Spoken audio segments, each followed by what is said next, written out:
En el capítulo 12, versículo 35, tenemos un cuarto episodio de esta primera parte, donde Jesús enseña en el templo y hay un mensaje claro para los maestros de la ley. Ya hemos visto que desde que Jesús entra a Jerusalén, empieza el conflicto con las autoridades, no solo del templo, sino también a nivel político. Y en esta sección, del versículo 35 al versículo 40, Jesús deja claro que los malos maestros son todos aquellos que están encargados de guiar al pueblo, porque no lo reconocen las propias profecías que ellos proclaman, porque ellos ignoran todo lo que ellos esperan. Esperan al Mesías igual que el pueblo, y por eso les dice hipócritas. Por eso les explica por medio de la imagen de una viuda que ellos simplemente se aprovechan del pueblo y solamente quieren enriquecerse. Por eso, en el versículo 40 es explícita la relación entre estas dos partes. Dice que los maestros de la ley se enriquecen porque devoran los bienes de la viuda. En el versículo 41 del capítulo 12, pues preguntémonos, ¿cuál es la causa de la pobreza de la viuda? Ya en el versículo 40 tenemos la respuesta. Es porque los maestros de la ley devoran los bienes de las viudas. La imagen de la viuda es una invitación para que los discípulos se fijen en ella y se den cuenta que el discipulado implica una entrega generosa, no una entrega para satisfacerse y para enriquecerse ellos mismos. La última sección los invita a esperar su regreso al fin del tiempo. Este es un discurso escatológico. En el capítulo 13, versículos del 1 al 37, esta sección tiene un estilo apocalíptico. Visiones, símbolos, escenas que impresionan, todo se magnifica, pero la intención, igual que en el libro del Apocalipsis, es animar a la fidelidad y esperanza en tiempos difíciles. Estos 37 versículos podemos dividirlos en 4 partes. Una primera introducción, los primeros 4 versículos.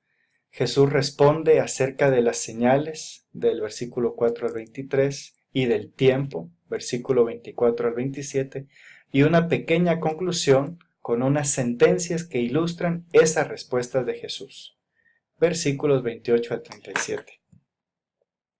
La primera parte es acerca del templo. Efectivamente, el templo es hermoso físicamente, pero ¿por qué no puede serlo espiritualmente?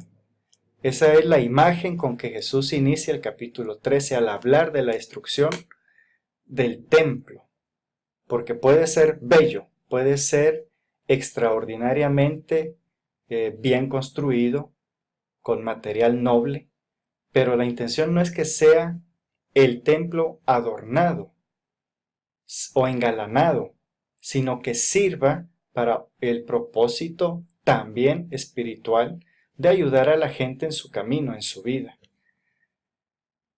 Esta imagen apocalíptica está claramente inserta dentro del contexto histórico de los judíos.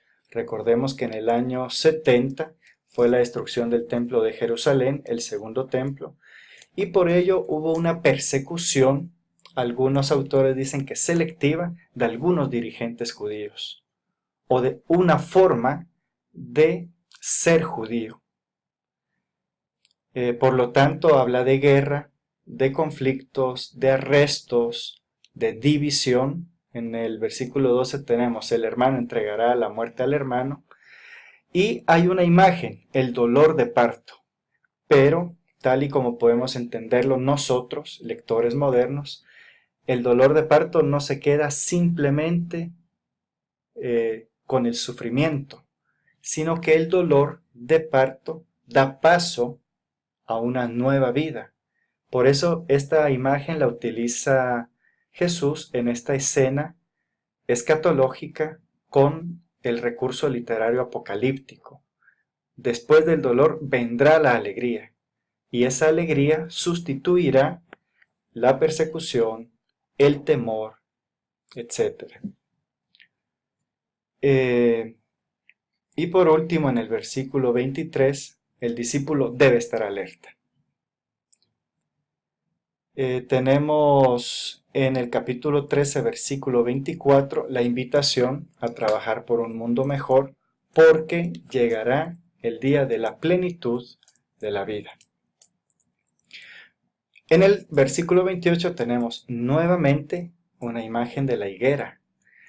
Y estos versículos del 28 al 37 tienen dos comparaciones y tres sentencias. La comparación con la higuera. Jesús pide discernimiento frente a los signos de la historia. Cuando vean, estén preparados. Y una segunda imagen es el dueño de una casa que se ausenta. Y aquí viene la imagen escatológica. Porque ante la ausencia del dueño de casa, el que se queda cuidando por encargo puede tener dos actitudes: o ser fieles y estar atentos todos los días, esperando a que el dueño regrese, o aprovecharse de los recursos que le ha dejado ese dueño y mal usarlos y mal gastarlos. Por lo tanto, esta sección, hasta el versículo 37, pues nos deja una pregunta clara. ¿Somos responsables creativos ante la tarea del reino? Entramos a esta parte del capítulo 14, versículo 1, al capítulo 16, versículo 8, y se distinguen 7 secciones que se relacionan perfectamente. Nuevamente se les recomienda que hagan una lectura continuada de estos 3 capítulos. Y en general, del capítulo 11 al capítulo 16, como se han dado cuenta, una imagen va relacionada con la otra, están perfectamente concatenadas. La primera imagen de estos últimos capítulos es que Jesús es ungido por una mujer, la segunda que celebra una nueva alianza en una fiesta importante para los judíos, como era la fiesta de los panes sin levadura. La tercera, al oscurecer de ese día en Getsemaní, pone su destino en la mano de sus enemigos, es sometido a juicio en el palacio mientras Pedro es interrogado. El quinto, de madrugada, se celebra el juicio romano que lo sentencia a muerte. El sexto, el Vía Crucis, después su muerte y pasa a manos del Padre. Y el séptimo, Jesús resucita en la madrugada. En los primeros 11 versículos tenemos 3 escenas: muerte y traición, Jesús es ungido como signo profético, y aparece nuevamente en los versículos 10 y 11 el dinero, que provoca la envidia. Todo esto inicia dentro del contexto de la fiesta de la Pascua. En el versículo 3 vemos que hay un movimiento que es hacia Betania, en casa de Simón el leproso. Y podemos entender que hay una forma de relacionar estas escenas donde aparece el contraste con la acción de Judas. Judas que abandona a Jesús. Por lo tanto, discípulo no es quien entrega a Jesús, sino quien se entrega a Jesús, pues Él se entregó a su Padre. Por lo tanto, no es solo discurso de darse, sino que es testimonio, es ejemplo. Y tal vez por eso el cristianismo pues nos invita mucho a ser ejemplo, a no solo hablar, a estar incluso con Jesús, como el caso de Judas, sino efectivamente a que si vamos a entregar algo, que sea la propia vida. Y no, en el caso de Judas, como bien se representa, en contraste con la mujer que entra y perfuma y derrama el perfume sobre la cabeza de Jesús. Ella entrega algo. Judas entrega al maestro. En los versículos del 12 al 31 del capítulo 14 pasamos de una aldea de Betania a la capital de Jerusalén. Jesús anuncia su traición, instituye la Eucaristía y anuncia la traición de Pedro. Fíjense que esta institución está enmarcada en dinero, Judas. Huyen los discípulos y Pedro lo niega. Esto es como llegar a un momento culmen de la soledad que vive Jesús después de una cena. Después de una cena, todo le abandona. Después de compartir, de comer juntos, inicia el sufrimiento. Vean la forma en que Jesús inicia su pasión.